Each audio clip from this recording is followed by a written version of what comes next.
ഉമർ റളിയല്ലാഹു അൻഹു ആലോചിച്ചു, ഇനി ഇങ്ങനെ പാടാൻ പറ്റുമോ? യാ ഇബ്ന റവാഹ, ഓ അബ്ദുല്ലാഹി ഇബ്ന റവാഹ, ബൈന യദൈ റസൂലില്ലാഹി സ്വല്ലല്ലാഹു അലൈഹി വസല്ലം, അല്ലാഹുവിന്റെ റസൂൽ സ്വല്ലല്ലാഹു അലൈഹി വസല്ലം മുമ്പിൽ മാത്രമല്ല, വഫി ഹറമില്ല, അല്ലാഹുവിന്റെ ഹറമിലുമാണ്. എന്നിട്ട് ഇങ്ങനെ പാട്ട് പാടുക. നബി സല്ലല്ലാഹു അലൈഹി വസല്ലം പറഞ്ഞു, ഖല്ലി യാ ഉമർ, ഖല്ലി അൻഹു യാ ഉമർ, വിട്ടേക്ക് ഉമറേ, റവാഹ പാടട്ടെ, അബ്ദുല്ലാഹി ഇബ്നു റവാഹ പാടട്ടെ.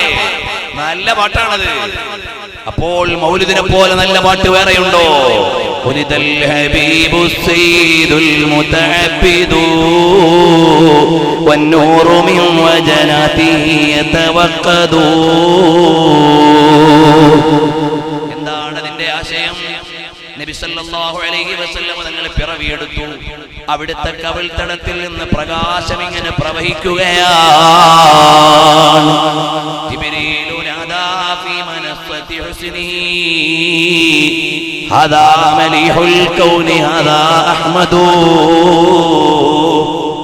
ജിബ്രീൽ അലൈഹിസ്സലാം അണിഞ്ഞൊരുങ്ങിയതിന്റെ പാരമ്യതയിൽ നിന്നുകൊണ്ട് വിളിച്ചു പറയുകയാണ്, ഇത് പ്രപഞ്ചത്തിന്റെ മുഴുവനും സൗന്ദര്യഭാവമാണ്, ഇത് മുത്തുനബിയാണ് സല്ലല്ലാഹു അലൈഹി വസല്ലം തങ്ങളാണ്.